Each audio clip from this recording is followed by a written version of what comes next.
Cordial saludo. Culminando nuestro proceso formativo del curso Ejecución de Proyectos, el cual ustedes se han dado cuenta que varias veces lo he llamado yo gerencia de proyectos, cómo hacer para tener o para efectuar una gerencia de un proyecto de manera exitosa. El último tema es cómo resolver conflictos, porque necesariamente cuando se enfrenta uno a la ejecución de proyectos, muy probablemente van a aparecer conflictos de carácter personal, con los empleados, de pronto con los superiores, con los compañeros, con otras personas de otros proyectos que se estén realizando. Se pueden presentar conflictos también con conflictos de carácter financiero, conflictos técnicos. Entonces esta charla va encaminada a darles algunas herramientas desde el punto de vista de competencias emocionales más que técnicas sobre cómo resolver ese tipo de conflictos. Y nos hemos enfrentado a una temática específica que es la que me parece a mí que es lo que más nos impide resolver, primero de manera rápida y segundo de manera asertiva, un conflicto, y son los paradigmas. Entonces vamos a hablar mucho sobre los paradigmas, pero todo enfocado hacia la resolución de conflictos, porque muchos autores han llegado a la conclusión que los paradigmas son el peor enemigo para poder resolver conflictos de manera rápida y asertiva. Entonces vamos primero a hacernos esta pregunta: ¿qué nos impide aceptar nuevas ideas? Y lo que nos impide aceptar nuevas ideas son nuestros paradigmas. A mí me encanta utilizar frases de la Biblia. La gran mayoría de personas ha leído la Biblia, entonces yo extracto algunas frases, algunos versículos que me parecen interesantes y pertinentes para la temática que estamos tratando. Dice Romanos 12:2: y no os conforméis a este mundo, mas transformaos por la renovación de vuestra mente, para que comprobéis cuál sea la buena voluntad de Dios, agradable y perfecta. La Biblia nos da ciertos visos, nos marca ciertos caminos, de pronto de manera sutil, de pronto no nos hemos sentado a analizar qué nos quiere decir la Biblia, pero básicamente aquí está hablando de que tenemos que renovar nuestra mente, y nosotros renovamos nuestra mente si cambiamos los paradigmas. Es así de sencillo. Para aquellas personas que, como yo, creemos fervientemente en Dios, consideramos que Dios nos conoce tanto que nos da herramientas para que nosotros podamos usar en nuestra vida diaria y así obtener el éxito.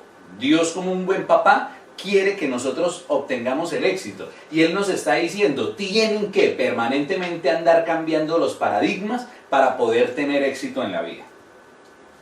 Vamos a poner un ejemplo. Venecia en el siglo XVI, Galileo Galilei sacó una nueva idea revolucionaria al mundo. El Sol es el centro del sistema solar, no el Sol gira alrededor de la Tierra, la idea de que el Sol era el centro social ya Copérnico anteriormente lo había dicho, pero Galileo Galilei lo intentó comprobar y masificar, y ¿qué sucedió? Casi pierde la cabeza. ¿Por qué? Porque los paradigmas en el siglo XVI decían: es imposible que vayan a cambiar todo lo que sabemos nosotros, que la Tierra es la que permanece quieta y el Sol gira a su alrededor, y casi pierden la cabeza. Entonces, ya sea en el siglo XVI, en el siglo XX o aún en el siglo XXI, ¿qué es lo que nos impide ver, aceptar y entender una nueva idea? Básicamente los paradigmas. Les voy a presentar 3 ideas en la segunda mitad del siglo XX que cambiaron la visión del mundo. Primero, Martin Luther King con los derechos de los negros. Segundo, las mujeres con el derecho a votar. Tercero, las computadoras. Ustedes ven aquí en la imagen que una computadora, por allá en los años 40, tal vez en los años 45, ocupaba un edificio completo. Pero resulta que para poder cambiar esas ideas hubo que cambiar los paradigmas de las personas, y entonces nos damos cuenta hoy que Tiger Woods, un excelente jugador de golf, el último divorcio le costó $300 millones. Esto en esta época hubiera sido poco menos que imposible. Vemos hoy que las mujeres no solo son actrices permanente del devenir diario mundial, sino que en este momento, para la fecha en la cual estoy editando este video, hay una mujer que probablemente con muchas posibilidades se va a convertir en la primera presidenta de los Estados Unidos. Y hoy tenemos las famosas laptops personales, las notebook, computadores muy pequeños, que en este momento hubiera sido imposible. ¿Qué hubiera sucedido si los tres segmentos de la población no hubieran cambiado sus paradigmas? Probablemente no tendríamos estas realidades hoy en el mundo. Y la última que yo les traigo es el concepto de calidad total. En la primera mitad del siglo XX la calidad total era para unos pocos, para los que tuvieran el dinero suficiente para pagarlos. Hoy la calidad es para todos. Todas las personas, sea cual sea su estrato social, están exigiendo normas de calidad. Entonces estas son ideas que cambiaron al mundo, pero insisto, si hubiéramos seguido viendo el mundo con los paradigmas con los cuales funcionaba la realidad en esa época, no hubiéramos logrado revolucionar el mundo. Entonces, cada una de esas ideas cambiaron al mundo. Una nueva idea en marcha es revolucionaria. Démonos cuenta, ahorita estamos entrando a lo que es el nuevo paradigma de Colombia de acabar una guerra fratricida, mortal, más de 15, 16 millones de muertos desde que comenzaron las guerrillas liberales o la violencia entre liberales y conservadores. Pero si no cambiamos nuestros paradigmas, no vamos a poder adaptar y adoptar ese nuevo paradigma, esa nueva idea revolucionaria. Nos abre las puertas a posibilidades nunca antes previstas. Vivir en paz, yo se los digo como actor que fui de uno de los bandos de las fuerzas militares. Vivir en paz le sirve a Colombia, de verdad. Nos liberan de las limitaciones. Recuerden que por allá en el 2002 ni siquiera se podía viajar en Colombia tranquilamente porque estos personajes hacían las famosas pescas milagrosas. Teníamos aquí en Villavicencio nomás, saliendo del aeropuerto Vanguardia y llegando al casco urbano de Villavicencio, secuestraban gente. Entonces eso nos libera, o sea, el hecho de vivir en paz nos libera de las limitaciones. Pero ¿cómo vamos a resolver el conflicto interno? Aquellas personas que fueron víctimas de la violencia, aquellas personas que consideran que los guerrilleros de las FARC deberían pagar cárcel y que no los quieren ver haciendo política mediante un nuevo paradigma. Absolutamente todas las nuevas ideas fueron resistidas en su momento, todas. Recordemos aquí, Martin Luther King fue asesinado. Las mujeres duraron muchísimos años para que pudieran apenas votar, y las computadoras, aunque han crecido o se han renovado de manera rápida y veloz, también encontraron sus opositores. Hay un libro que me encanta, que yo se lo recomiendo especialmente a aquellas personas que tienen algún tipo de curiosidad intelectual frente a los proyectos, que se llama La estructura de las revoluciones científicas, y el autor es Thomas Kuhn. Ahí en ese libro hablan sobre paradigma y comienzan a resolver qué es un paradigma. Y un paradigma es un patrón o modelo, según el diccionario Webster. El paradigma también son reglas o reglamentos que tenemos en nuestra cabeza, que nos hemos metido a través de años y años y años de considerar que la manera como yo veo al mundo es la única manera de verlo, y la manera como yo estoy acostumbrado a resolver problemas es la única manera en la que se pueden resolver, y por eso los paradigmas establecen límites. Explica cómo se pueden resolver problemas, resolver conflictos, pero en esos límites. O sea, lo que no esté dentro del límite, normalmente no lo vamos a poder resolver. Por eso, para los seres humanos es tan difícil a veces resolver conflictos. ¿Qué pasa en nuestra cabeza? Kuhn, ¿qué descubrió? Kuhn descubrió que los científicos eran fisiológicamente, o sea, es una lucha permanente, fisiológicamente incapaces de ver los datos imprevistos. Lo que no se acomodaba a sus paradigmas, ellos sencillamente los desechaban. Los paradigmas, o sea, las ideas, las estructuras mentales que tenemos en nuestra cabeza, filtran esos nuevos datos, esas nuevas experiencias, las filtran.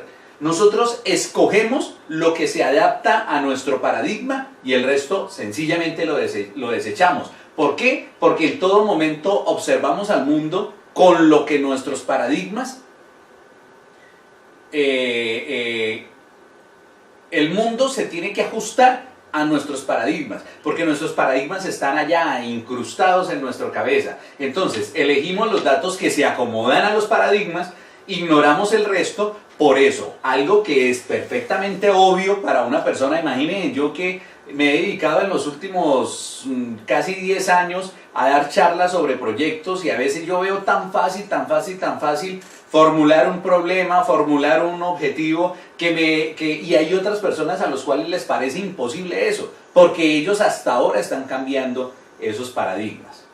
Entonces hay un efecto negativo de los paradigmas. ¿Cuál es el efecto negativo? Algunos de los datos que no concuerdan con nuestros paradigmas no son reconocidos y por lo tanto los rechazamos. Puede que sea la verdad verdadera, y excúsenme la expresión un tanto pueril, una verdad verdadera, pero como no se ajustan a nuestros paradigmas, sencillamente decimos que no. Hay personas que se oponen al proceso de paz. ¿Por qué? Porque el proceso de paz no está adaptado por el paradigma, por el viejo paradigma que tienen ellos en la cabeza. Entre más inesperados, entre más raros los datos, es más difícil reconocerlos. Entonces, ¿qué dice Thomas Kuhn? ¿Qué hacen los científicos? Primero, suprimen los datos que para ellos sobran, los suprimen. Segundo, adicionan datos que no están ahí para que la información se acomode a su paradigma. Tercero, completan los datos que ellos creen que hacen falta. Y cuarto, adecúan los datos que ellos alcanzan a reconocer, los adecúan a sus paradigmas. Entonces, ¿qué pasa con el efecto paradigma?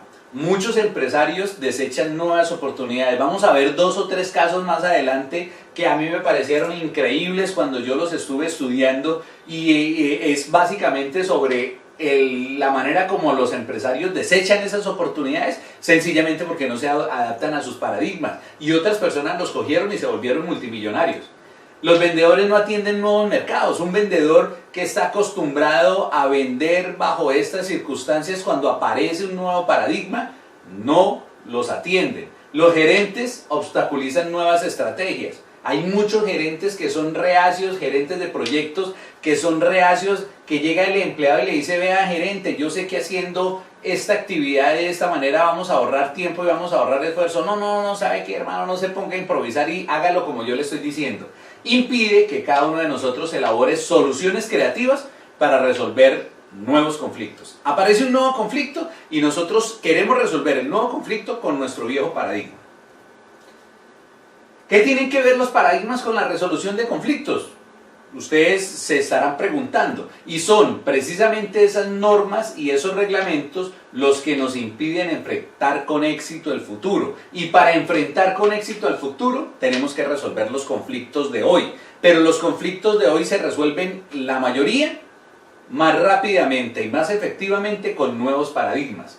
¿Por qué? Porque tratamos de descubrir el futuro a través de nuestros viejos paradigmas. Y nuestros viejos paradigmas están para el pasado, no para el futuro. Hicieron parte de nuestro pasado, no van a ser parte de nuestro futuro. Paradigmas de los años 60. La gasolina iba a ser siempre muy barata. Cuando comenzaron a crear vehículos, especialmente en Estados Unidos, 4 hijos eran la familia ideal. Yo conozco aquí en Colombia familias con 11, con 9, nosotros somos 7 hijos. Ese era el paradigma de los años 60. La televisión por cable, cuando comenzó, nunca iba a tener éxito y era supremamente costosa. Los productos japoneses en los años 60 siempre iban a ser una basura. Pero ¿cómo nos equivocamos frente a estos paradigmas? Ya hoy, muchos de ustedes que son un tanto más jóvenes que yo, o mucho más jóvenes que yo, no estuvieron cuando estos paradigmas eran los que manejaban el mundo, y uno decía: no, pero es que yo voy a tener un solo hijo. No, ¿usted qué le pasa? Los hijos son una bendición. Véanme a mí, yo tengo 11. Y todas esas ideas, al final, estaban equivocadas. Los paradigmas nos impidieron ver lo que estaba ocurriendo en el mundo. El mundo estaba en completo cambio y en permanente cambio. Ejemplos concretos. Observemos qué ocurre en nuestro cerebro respecto a los paradigmas. Y vamos a hacer un taller en la cual le voy a mostrar a ustedes unas diapositivas y ustedes deben escribir lo que vieron. Primera diapositiva. Isaías 54:2 dice: ensancha el sitio de tu tienda y las cortinas de tus habitaciones sean extendidas. No seas escasa, alarga tus cuerdas y refuerza tus estacas. Este versículo es de crecimiento personal, que es lo que les estoy proponiendo yo a partir de esta charla. Segundo, ¿qué ven ustedes acá? ¿Qué observan ustedes en esa diapositiva? Tercero, ¿quién es él?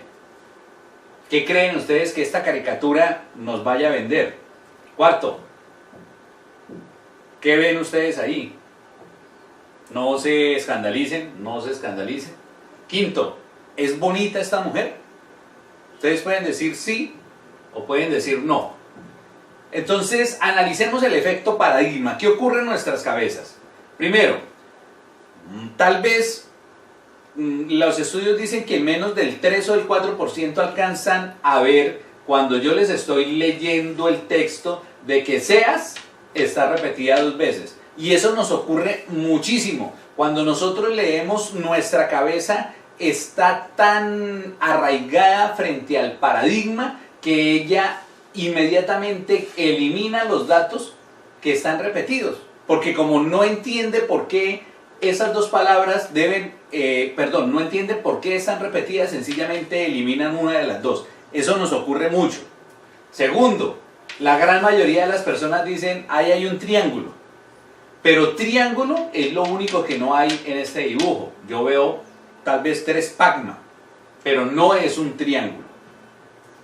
Cuarto, la gran mayoría de las personas ven una imagen pornográfica en esta diapositiva. Pero si nosotros le damos la vuelta, no es una imagen pornográfica, es sencillamente una axila de un hombre. La gran mayoría de las personas dicen que es un hombre sentado en una moto.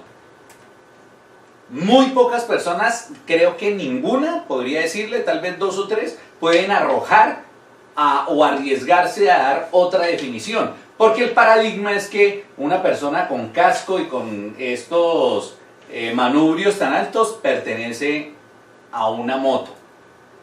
Y en nuestro estereotipo, nosotros cuando no analizamos el rostro de esta mujer la vemos bonita, porque consideramos que los ojos verdes, una nariz respingada y unos labios prominentes hacen a una mujer bonita. Entonces, sencillamente con esto lo que yo quiero demostrarles a ustedes es que nuestra mente de manera rápida organiza los datos para ajustarlos a lo que es nuestro estereotipo de belleza, a lo que es el estereotipo de un hombre andando en una Harley Davidson, a lo que es nuestro estereotipo de lo que debe ser un triángulo. Entonces es mucho más difícil definir los Pac-Mans o los círculos a los que les falta un pedazo que decir rápidamente triángulo, y sencillamente cuando nosotros vemos que está sobrando algo que no debe estar ahí, lo eliminamos y lo hacemos inconscientemente, ¿sí? Entonces, el efecto paradigma en la vida real. ¿Qué ocurre? En el mundo de hoy es bastante común que las personas salgan a hacer ejercicio, y un ejercicio bien generalizado es el jogging. Recuerdo en Londres 2012, ahorita en Sao Paulo, no sé dónde fueron las últimas Olimpiadas, vimos que una de las pruebas más difíciles es la maratón, porque los corredores deben, excúsenme la redundancia, correr, competir a través de 42 kilómetros de trote. Pero en el norte de México los indios Tarahumara corren 112 kilómetros por diversión. En el mundo occidental, es decir, nosotros asociamos 112 kilómetros con conducir o automóvil o moto, no con correr. Pero los indios de México se crían bajo el paradigma de correr, y los 112 kilómetros hacen parte de su realidad, y para ellos de decir que van a correr 112 kilómetros es normal, no porque sean extremadamente diferentes al resto de los seres humanos, es sencillamente porque en su cerebro se metieron el paradigma de que ellos pueden trotar 112 kilómetros.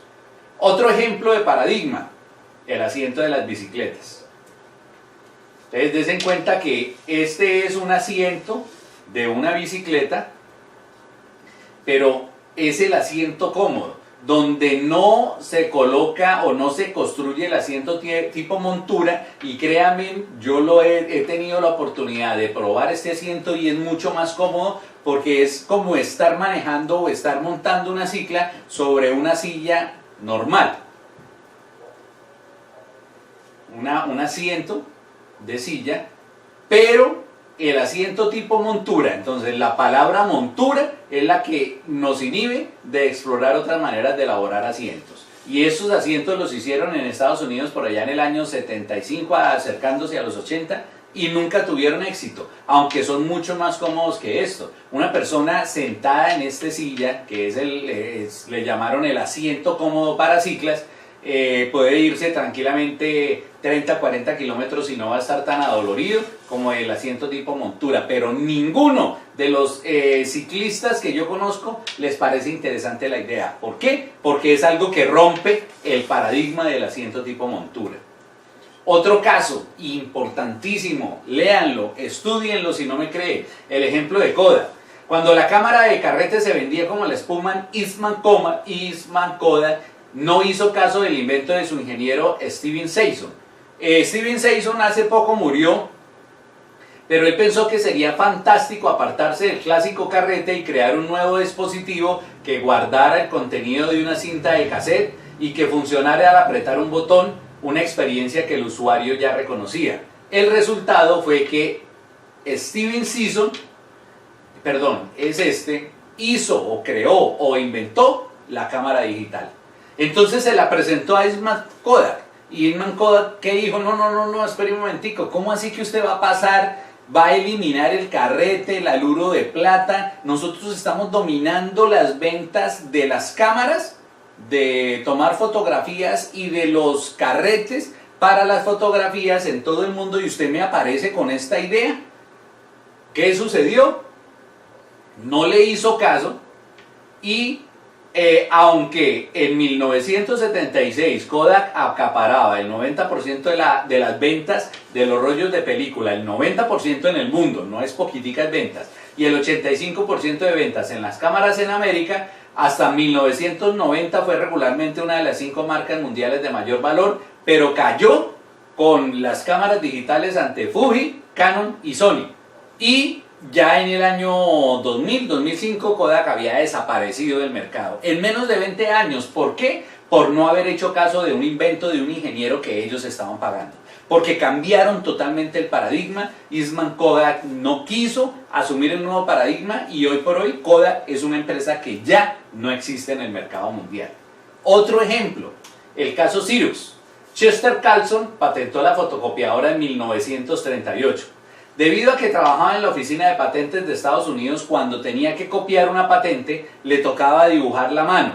Como era miope y tenía artritis, le quedaba muy difícil.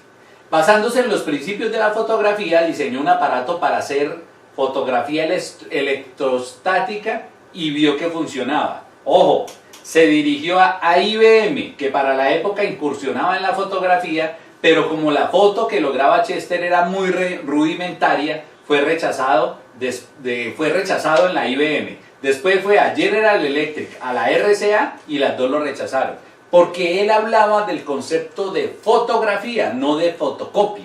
Entonces, cuando llegó a presentarse a la IBM, a la General Electric y a la RCA, fue a dar una charla sobre fotografías y presentaba la fotocopia, y ellos en su paradigma decían: pero esta fotografía se ve muy fea, esto no va a funcionar, tal luego. Se dirigió al Instituto Battelle, quien buscó a la corporación Haloy, hoy Xerox, y lanzó al mercado la primera fotocopiadora, la 914, en 1958. Dese cuenta que duró más o menos 20 años intentando que alguien se hiciera cargo de su nuevo invento. La Xerox en 6 meses logró vender lo que había planeado vender en toda la vida útil del producto, y Chester Carlson murió 10 años después siendo multimillonario. Entonces démonos cuenta que la Xerox cogió el nuevo paradigma, lo adoptó. Sin embargo, IBM o la General Electric o la RCA dijeron que no, porque sencillamente no se ajustaba a su nuevo paradigma. Otro ejemplo, ustedes son muy jóvenes, pero si hubieran conocido, como conocí yo en 1960, lo que las personas consideraban de Japón, acuérdese que Japón estaba saliendo de la destrucción de 2 ciudades mediante 2 bombas atómicas, y les dijeran qué significa las palabras hecho en Japón. En 1960 hubieran dicho basura, barato, mala calidad, copias, poca tecnología, juguetes, imitación. En el 2000, cuando preguntan qué significa para ustedes la palabra hecho en Japón, excelente calidad, alta tecnología, caro, liderazgo, balanza de pagos, o sea, casi todos tenemos un producto japonés en nuestra casa, innovación. Entonces, el paradigma de los japoneses cambió de 1960 al 2000 y hubo personas que tuvieron en sus manos grandes negocios y que los dejaron perder porque no se ajustaban a su paradigma. Entonces, la regla del efecto paradigma, ¿qué sucede en nuestra cabeza? La regla es que siempre se retorna a cero. Es decir, cuando aparece un nuevo paradigma que resuelve un problema de otra manera diferente a como todos los seres humanos están acostumbrados a resolverla, todos vuelven a cero. Todos tenemos que comenzar a prepararnos. Entonces es lo que no nos gusta. Allí es donde nadie quiere llegar, porque es que, como yo digo, ya tengo 51 años, yo llevo 30 años de experiencia profesional haciendo las cosas de la manera como yo creo que se deben hacer, entonces no me preparo. Por eso el ser humano tiene que andar estudiando todos los días, por eso no hay que perder el tiempo en Facebook, en WhatsApp, sino estudiando y aprendiendo, porque permanentemente están apareciendo nuevos paradigmas, nuevas maneras de resolver problemas, y nosotros nos estamos quedando resolviendo los problemas con nuestros paradigmas anteriores. Entonces, ¿por qué? Porque no queremos perder la experiencia. Y lo que tenemos que entender es que no importa lo fuerte que es, no importa la reputación que tiene o lo bueno que es, con el viejo paradigma aparece un nuevo paradigma y todos tenemos que regresar a cero. Todos tenemos que comenzar a prepararnos desde cero, y es lo que nosotros como seres humanos no queremos hacer. Vamos a poner el último ejemplo. ¿Qué país dominaba el mercado de la relojería en 1968, comenzando la década del 70? Suiza. Acuérdense de los relojes suizos. Todavía hoy, en el 2016, hablamos de relojería suiza, reconocida por más de 100 años por su excelente relojería. En 1968, óigase bien, tenía el 65% del mercado mundial y más del 80% de las ganancias en el sector de ventas de relojes. 65% del mercado mundial, 80% de las ganancias. Sin embargo, 10 años más tarde, o sea, en 1978 llegando al 80%, su mercado disminuyó a menos del 10%. Y en los siguientes 3 años tuvieron que despedir a 50.000 de 65.000 trabajadores. ¿Por qué cayó tanto el negocio de relojería suiza? Pregunta: ¿qué nación domina hoy el mercado mundial de los relojes? ¿Cuál creen ustedes que sea la respuesta? Japón. En 1968 prácticamente no tenían participación en el mercado, porque los suizos, bajo el concepto de calidad e innovación, perdieron. ¿Por qué? Los suizos, que tenían lo reconocían tanto por la calidad y por la innovación, perdieron el liderazgo tan drásticamente porque el mercado volvió a cero por un cambio de paradigma. Cuando cambiaron los cojinetes, acuérdense que hace muchos años usted tenía que darle cuerda todas las noches a su reloj para que no se atrasara, eran relojes de cojinetes, y cuando apareció el reloj de cuarzo, toda la empresa tuvo que volver de cero, totalmente electrónico, 1000 veces más exacto que el reloj mecánico, y son de pila o son de batería. Ahora, asómbrense ustedes, ¿quién inventó el reloj de cuarzo? ¿Quién fue el inventor? Los suizos, en Neuchâtel, en Suiza. Pero cuando los investigadores presentaron esta innovación a los fabricantes suizos, ellos la rechazaron. Al fin y al cabo, no tenía cojinetes, no tenía engranajes, no había que darle cuerda, no tenían muelles. Eso no es un reloj de verdad, fue lo que dijeron. Ni siquiera patentaron la idea. Óigase bien, el reloj de cuarzo se lo inventaron en Suiza, pero ellos ni siquiera patentaron la idea porque consideraron que era tan malo el paradigma. ¿Qué sucedió? En 1967 los inventores mostraron un invento fracasado en una feria mundial, y llegaron, por un lado, Texas Instruments de América y Seiko de Japón. Miraron el nuevo invento, lo tomaron como no estaba protegido, el resto es historia. Pero no es solo la historia de los suizos, no es solo la historia de Kodak o de IBM con la fotocopiadora, es la historia de todos nosotros. ¿Qué estamos haciendo nosotros para resolver conflictos? ¿Qué estamos haciendo nosotros para la paz? El éxito ciega la visión del futuro. El éxito ciega los nuevos paradigmas. Acuérdense lo que decía Thomas Kuhn. Cuando los nuevos datos no se adaptan a mi nuevo paradigma, yo sencillamente los rechazo. Pero al lado hay una persona que no tiene el problema del paradigma que tengo yo, de pronto lo coge y a él sí le va bien en cuanto a éxito. Podría continuar con ejemplos. Vea, yo tengo un libro donde hay más de 350 grandes compañías que quebraron, pasaron de ser poderosas a ser casi que pordioseras por no cambiar los paradigmas. Si queremos hacer juicios certeros acerca del futuro, los que están montando nuevos negocios, los que quieren crecer, hay que cambiarlos cambiando el paradigma y hay que enfrentarlos con éxito. Y entonces tenemos que reconocer nuestras limitaciones por los paradigmas. Los paradigmas a nosotros nos limitan muchísimo. ¿Por qué? Porque el paradigma es un arma de doble filo. ¿Y por qué digo yo que es un arma de doble filo? Porque por un lado reconoce los datos que ya tenemos en la cabeza. Eso quiere decir que usted todo su estudio no lo ha perdido. A usted el estudio le sirve. ¿Para qué? Para resolver problemas con base en esos conocimientos. Sin ellos no podemos ni siquiera trabajar y mucho menos vamos a poder avanzar. Entonces el paradigma sirve, pero elimina, completa o ajusta a los nuevos datos. Aquí es donde está el problema, cuando aparecen nuevas maneras de hacer las cosas y nosotros las queremos ver con nuestros viejos paradigmas y nos desvía del éxito. Uno ve lo que quiere ver, pero si lo que quiere ver se ajusta al paradigma. Entonces, conclusiones respecto a los paradigmas. Todos los tenemos, todos, no hay un ser humano que no vea el mundo bajo sus paradigmas. A veces la gran mayoría del tiempo son útiles porque muestran lo que es importante y lo que no es importante. Pero ojo, a veces el paradigma puede convertirse en la única manera de ver algo y ahí es donde nosotros tenemos problemas. No puede ser la única manera de ver algo. Tenemos que tener una mente abierta para aceptar nuevos paradigmas. Los que cambian los paradigmas casi siempre son personas extranjeras porque ellos no están contaminados con nuestro propio paradigma. Entonces por eso hay que reconocer y hay que conocer nueva gente permanentemente y estar hablando con ellos. Los que cambian paradigmas tienen un espíritu pionero. Ustedes se dan cuenta que las personas que incursionan en nuevos negocios y les va bien, tienen éxito, ellos normalmente son mucho más eficientes en emprender nuevos negocios porque permanentemente están cambiando sus paradigmas. Y hay que tener fe para adoptar el nuevo paradigma. A veces nosotros sabemos que puede ser bueno, pero nos da miedo porque no tenemos suficientes datos.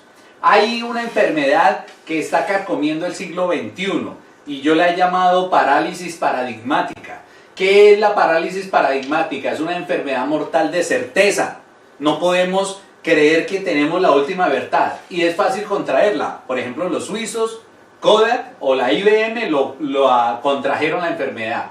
Aquellos que dicen no se puede hacer, que son los que sufren parálisis paradigmática, no se puede hacer, eso no va a llevarnos al éxito, no deben interponerse en el camino de los que ya lo están haciendo. Hay personas como Sison, el ingeniero de la Kodak, que ya lo está haciendo y Eastman Kodak, el gerente, lo interrumpió. Entonces los que dicen que no se pueden hacer no pueden interponerse en el camino de los que lo están haciendo. La gente de afuera no están comprometidos con los antiguos paradigmas. Entonces, como no están comprometidos con ellos, no están comprometidos con cuidarlos. Entonces tenemos que escuchar a personas de afuera. Y la información de los nuevos paradigmas es muy escasa. ¿Por qué? Porque yo me siento como raro porque no hay información. Hay muchos pasos que tengo que dar por fe. ¿Cuáles son las características de los que cambian los paradigmas? Primero, son valientes. Es decir, aportan una nueva idea, pero la defienden y la defienden con pasión. Tienen confianza en sí mismos, no están arraigados a lo que dicen los demás, sino que ellos confían en su propio criterio. Tienen fe que fe es poder tomar decisiones sin la información necesaria, hablando en el mundo de los negocios, no hablando en el mundo espiritual, y uno puede elegir y cambiar las reglas y los reglamentos, es decir, los paradigmas. Es usted, amado estudiante que me está viendo, el que puede cambiar los paradigmas. ¿Qué hacer para destruir los paradigmas? Es decir, ¿qué hacer para volvernos buenos viendo nuevos paradigmas? No miremos el centro de las actividades, no miremos el centro del problema, miremos la periferia, porque las nuevas reglas se escriben en los márgenes. Las personas normalmente llegan con buenas ideas no contundentes, ellos aportan diciendo, vea, si nosotros hacemos esto, ¿no será que esto cambie? Ahí es donde tenemos que ponerle cuidado al nuevo paradigma y mirar a ver si lo que nos están diciendo, hacer algunas pruebas, realmente sirve o no sirve. Entonces la gran pregunta que debemos hacernos si queremos cambiar los paradigmas es, ¿qué debo hacer qué debe hacer usted hoy en día en su vida para que al hacerlo cambie radicalmente lo que usted hace? ¿Cuáles son esas acciones que usted cambiando va a cambiar radicalmente lo que usted hace? Lo que es imposible hoy un día puede ser la norma para obtener el éxito en el mañana. Ninguna idea es descabellada. Escuchen todas las ideas, todas. Recuerden lo que les decía yo en alguna de las sesiones presenciales que hicimos. Una pequeña idea cambia el mundo, y para abrir un negocio usted no necesita plata, usted lo que necesita son ideas, y esas ideas son las que tiene que estar explorando permanentemente. Si cambia su viejo paradigma, va a resolver los conflictos de una nueva manera, con mucho más éxito y mucho más rápido. Hasta ahí llega la charla.